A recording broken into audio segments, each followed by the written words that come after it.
The Ashcroft necklace was supposed to be nearly 80 years old, yet the clasp looked modern. The engraving was too sharp.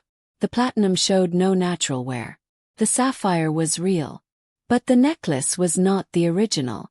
Nia kept her face calm. Celeste placed it back in the velvet box. "You'll clean this room every morning until the gala." And Nia, "Yes. If one fingerprint appears on that necklace, I'll make sure you never work in another private home again." That evening, Nia found Julian alone in the library. He sat behind a desk surrounded by foundation documents.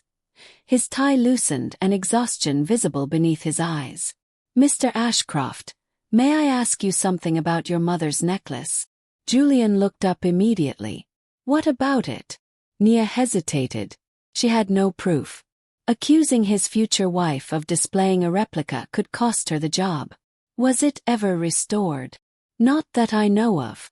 The clasp looked newer than the rest of the design. Julian's expression changed. "You know jewelry.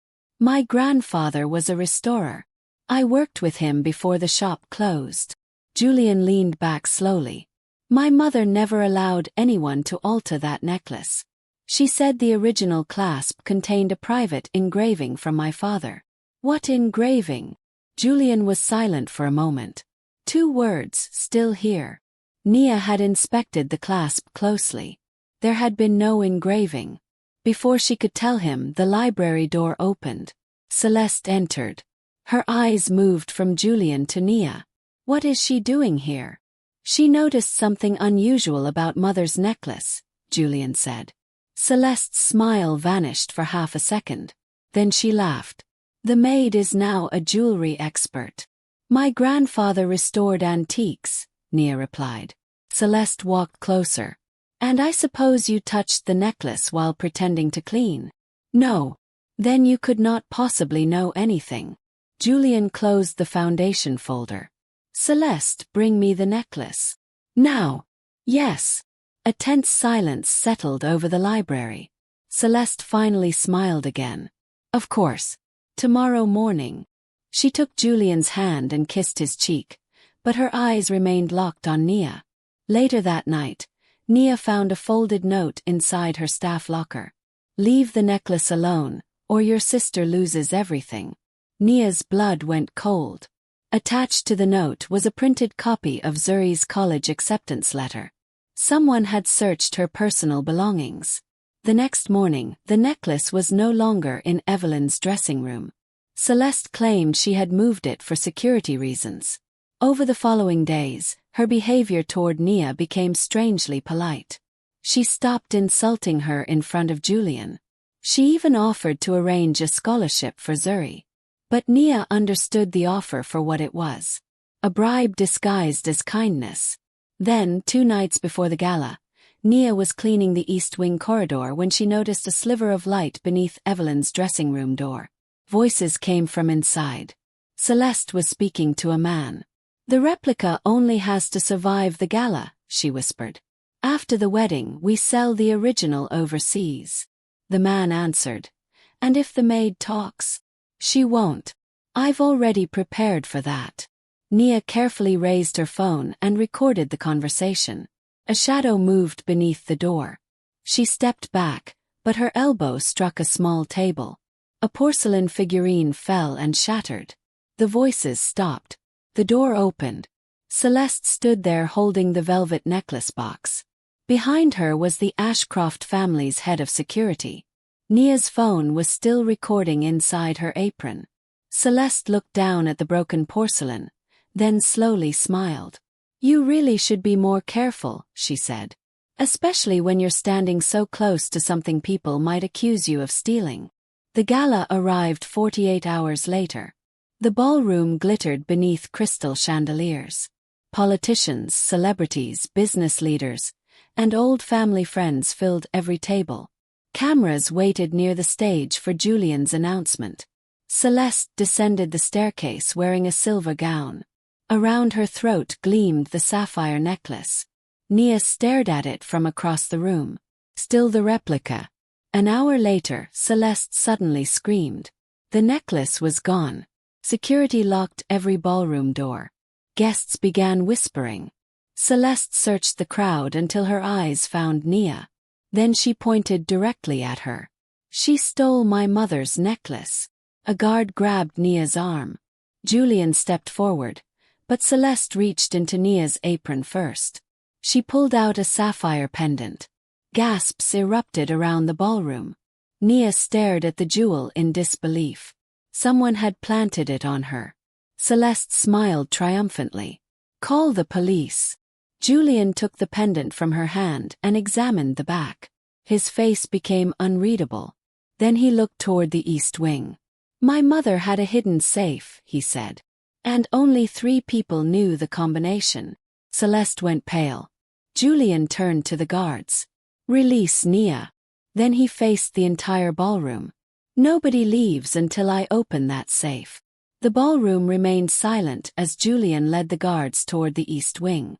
Celeste followed beside him, gripping the skirt of her silver gown so tightly that the fabric twisted between her fingers.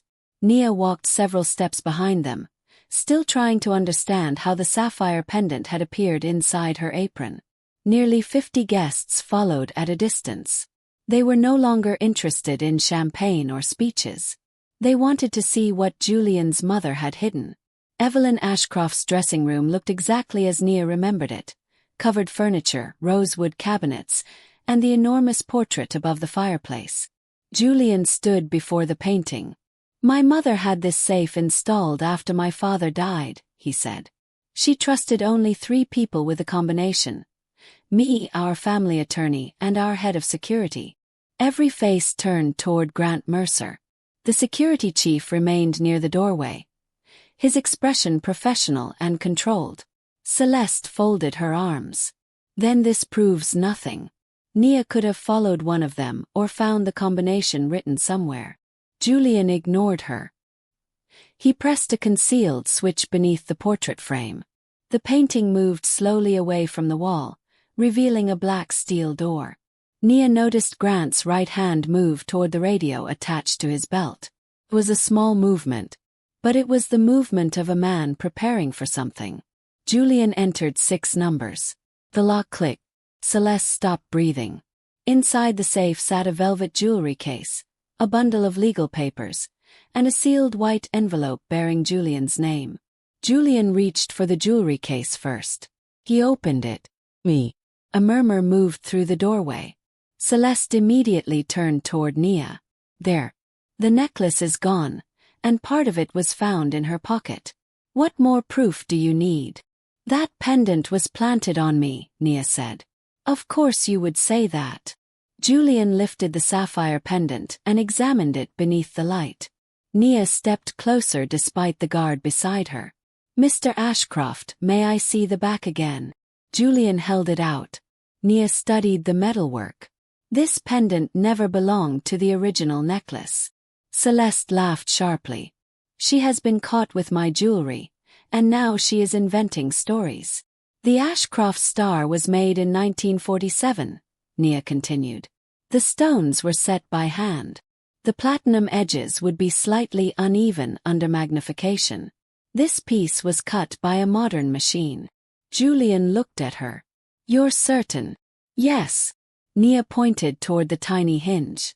"And this maker's mark was stamped within the last 10 years. Julian turned the pendant. A nearly invisible symbol appeared beneath the clasp. Celeste's confidence flickered. Julian faced Grant. "Where is the security footage from the East Wing?" "Already reviewed," Grant answered. "It shows Ms. Carter entering this room shortly after 2 this morning." Nia stared at him. "I was home with my sister." "We have video." "Then show it." Grant's jaw tightened. Julian looked toward the nearby monitor used for the estate's camera system. "Play it now." Grant entered his password. A black and white recording appeared on the screen.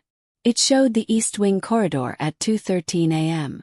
A woman in a maid's uniform walked toward Evelyn's dressing room with her face turned away from the camera. Celeste smiled. "There she is."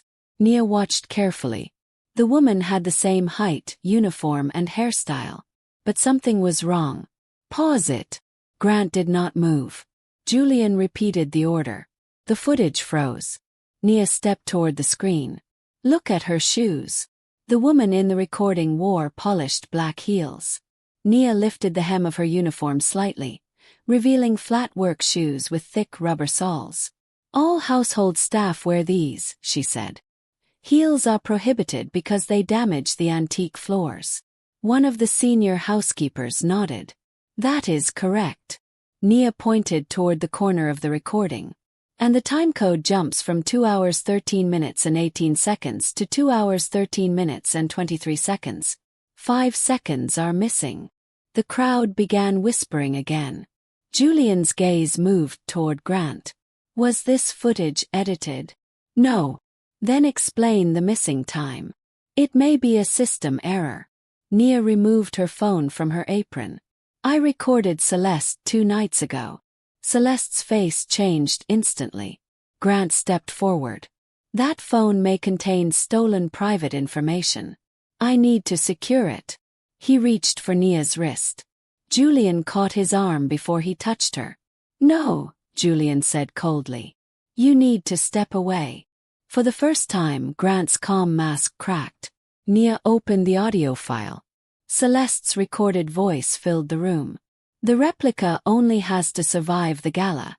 After the wedding, we sell the original overseas. Then came a man's voice. And if the maid talks? She won't. I've already prepared for that. The recording ended. Guests stared at Celeste. She recovered quickly. That could be anyone. She could have edited my voice just as she claims the security footage was edited. Nia took the threatening note from inside her sleeve and handed it to Julian. Someone placed this in my locker. Julian read the message about Zuri losing everything. His expression hardened with every word. Celeste shrugged. She could have written it herself. Julian looked at her for a long moment. Then he removed his phone and called the family attorney. Margaret, come to the East Wing immediately. Bring the original estate inventory and contact the police. Celeste grabbed his arm. You are seriously choosing the word of a maid over your future wife. I am choosing evidence over arrogance. He pulled free. Grant quietly moved closer to the hallway. Nia saw him reach for his radio again. Mr. Ashcroft, she warned. Grant suddenly turned and ran. 2 guards chased him through the corridor. A crash echoed from the staircase, followed by shouting. Julian started after them, but Nia looked back toward the open safe. Something inside it bothered her. The velvet case appeared too shallow for a necklace as large as the Ashcroft star. She lifted it. Beneath the case was a narrow brass plate shaped like a star. The sapphire pendant Celeste had pulled from her apron was exactly the same size. Nia placed the pendant into the plate. A hidden compartment opened inside the safe. Julian returned just as Nia removed a small leather pouch and an old photograph. The photograph showed Evelyn Ashcroft standing beside an elderly black jeweler inside a tiny restoration shop. Nia recognized him immediately. That's my grandfather. Julian opened the leather pouch. Inside was a key, a memory card, and a note written in his mother's handwriting. He read it aloud. If the necklace is ever replaced, trust Samuel Carter's family. He built the only lock the thief will never understand. The Ashcroft star is not inside this house. It is hidden where your father first showed you the stars. Julian's face went pale. The old observatory, he whispered. Celeste suddenly ran toward the doorway. A guard blocked her path. She spun around, panic replacing every trace of elegance. You cannot keep me here. Julian held up the small key. The observatory has been locked since my mother died. Nia inserted the memory card into the monitor. A video appeared. Evelyn Ashcroft sat alone in the dressing room, speaking directly into the camera. If Julian is watching this, she said, then Richard Marlowe has finally made his move. Celeste's father. Evelyn leaned closer to the camera. But Richard is not working alone. Someone inside this family has been helping him for years. The video suddenly cut to black. Then every light in the East Wing went out. From somewhere inside the darkness came the sound of the safe door slamming shut. And Celeste began to laugh. The darkness swallowed the room so completely that Nia could hear people breathing. Someone near the doorway screamed. A glass object shattered against the floor. Then Celeste's laughter stopped. "Julian," she called softly. "You should have listened when I told you this family had secrets." A red emergency light flickered on near the ceiling, bathing the dressing room in a dim crimson glow. The safe stood closed. The leather pouch, the key, and Evelyn's note were gone. So was Celeste. "Lock down the estate," Julian shouted. The guards rushed into the corridor, but the entire east wing had lost power. Electronic doors were opening and closing at random, security cameras had gone black, and terrified guests were crowding the hallways. Nia looked toward the floor. The old photograph of her grandfather remained beneath the dressing table. She picked it up and noticed something she had not seen before. Written in tiny letters across the bottom edge were the words, "North Dome. Midnight. Bring the true heir." "Nia," Julian said, finding her in the red light. "What is it?" He showed him. His face tightened. "The North Dome is the old observatory." A guard ran back into the room. "Mr. Ashcroft, Grant escaped through the service tunnel. Miss Marlowe is missing, and someone has taken a vehicle from the lower garage." Julian looked at the clock. 11:18 p.m. 42 minutes until midnight. "We're going to the observatory." The old observatory stood nearly 2 miles from the main house, hidden beyond the estate's northern woods. Julian's mother had closed it after his father died, and no one had entered it in years. Julian ordered the guests to remain inside the ballroom while police searched the property. Then he took Nia through a private passage behind the library. "I'm coming too," Zuri said from the corridor. Nia froze. Her younger sister had arrived early to help with the foundation display and had been waiting with the other staff. "No, you stay here." "But this started because they threatened me." "That is exactly why you stay with the police." Zuri grabbed Nia's hand. "Grandfather left that lock for our family. You may need me." Before Nia could argue, Julian spoke. "She is right." Nia stared at him. "The note says to bring the true heir," he continued. "We still don't know whether that means me, you, or someone else connected to the Carter family." The three of them entered Julian's vehicle and drove toward the north woods. Rain had begun falling. The observatory appeared through the trees like a forgotten stone tower, its copper dome black against the sky. One side of the entrance had already been forced open. Inside, dust covered the floor. Old astronomical charts lined the walls. A massive telescope pointed toward the closed dome above them. On the central table rested the empty velvet box from Evelyn's safe. Beside it lay Nia's phone. Celeste's recorded confession had been deleted. "She was here," Nia whispered. A light came on above the staircase. Celeste stood on the upper platform. Her silver gown was torn near the hem, but her expression was calm. Grant stood beside her with a gun tucked beneath his jacket. Between them was Richard Marlowe, Celeste's father. Richard looked older and weaker than he appeared in magazines, but his eyes remained sharp.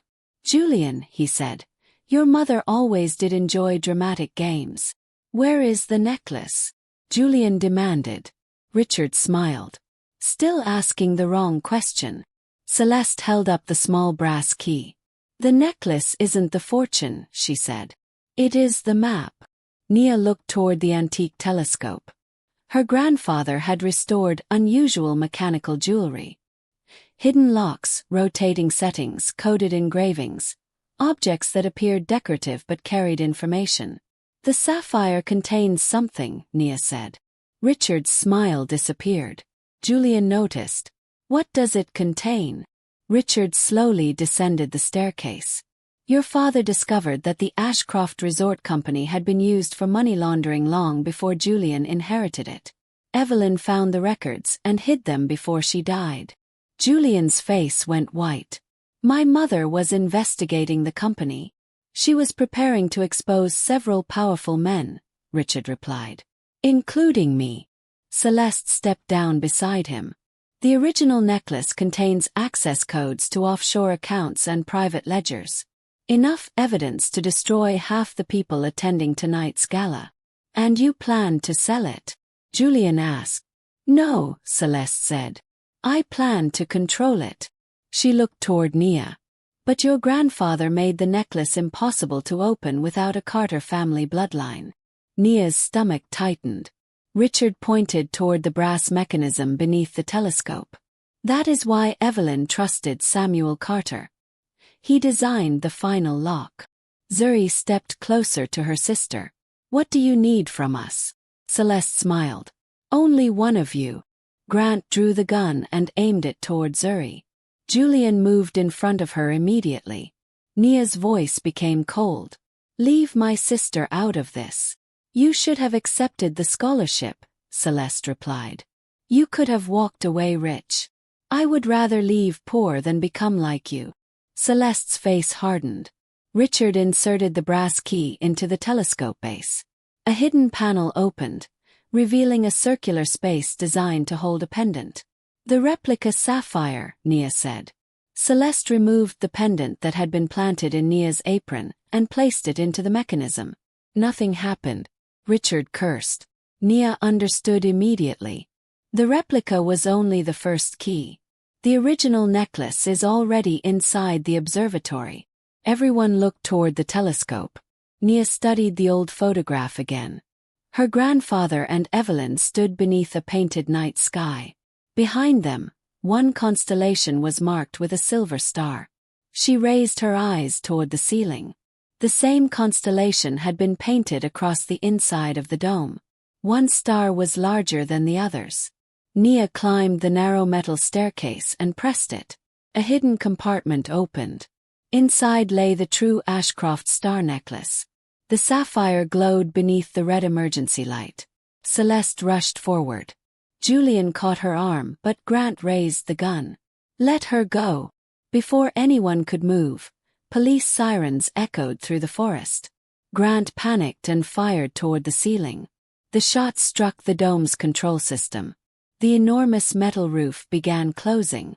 Richard grabbed the necklace from Nia's hand and ran toward the exit. But the door locked automatically. Then Evelyn's voice filled the observatory through hidden speakers. Richard, if you are hearing this, you have brought the necklace exactly where I needed it.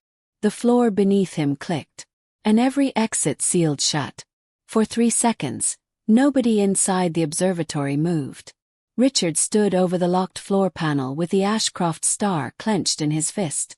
Grant still held the gun, but his face had drained of color.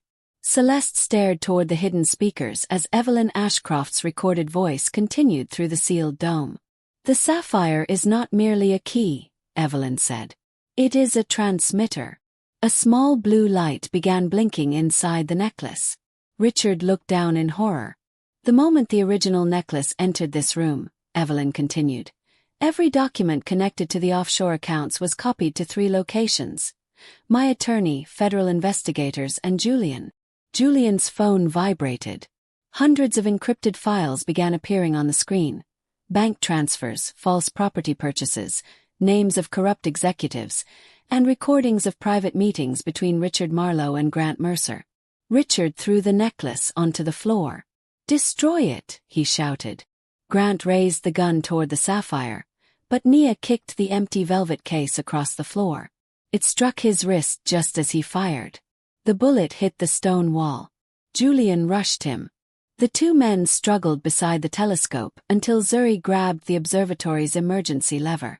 The dome opened several feet, allowing the police outside to hear the commotion. Gun!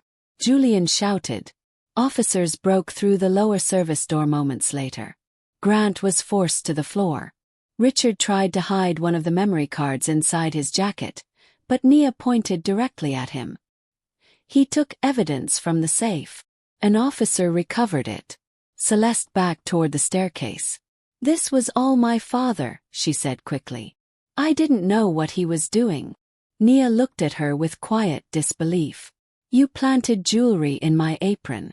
You threatened my sister. You helped alter the security footage. Celeste turned to Julian. I was protecting our future. No, Julian said. You were trying to own it. He reached for Celeste's hand and removed the engagement ring she had worn so proudly throughout the gala. Her lips began trembling. Julian, please. My mother spent her final years trying to protect this family from people like you. He placed the ring inside her palm. The engagement is over. Celeste's father, Grant, and Celeste were escorted from the observatory in handcuffs. By sunrise, federal agents had searched the Marlowe properties and recovered the remaining financial records. The evidence revealed that Richard had used Ashcroft hotels to move stolen money for years. Grant had helped erase security footage, intimidate employees, and remove the original necklace from Evelyn's safe. The sapphire pendant planted on Nia was part of a replica created to frame her. The real necklace was returned to Julian, but he refused to lock it away again. 3 months later, the Ashcroft star was placed inside a public museum exhibit honoring Evelyn Ashcroft and Samuel Carter, the jeweler who had helped her preserve the truth. Nia's grandfather was finally recognized as more than a forgotten craftsman. His old restoration shop was reopened with funding from the Ashcroft Foundation, and Nia became its director. Zuri received her college tuition, but not as charity. She won the foundation's first scholarship after presenting an art collection inspired by her grandfather's hidden mechanical designs. Julian publicly apologized to every staff member who had worked under Celeste and Grant. He also changed the estate's employment policies so no worker could ever again be searched, accused, or dismissed without evidence and independent review. Over time, he and Nia became close, not because he rescued her, but because he respected the courage she had shown when everyone expected her to remain silent. The Ashcroft Gala was remembered for years. Not as the night a maid stole a necklace, but as the night a powerful woman tried to frame an innocent employee, and accidentally opened the safe that exposed her entire family. Never judge someone by their uniform, their income, or how quietly they carry themselves.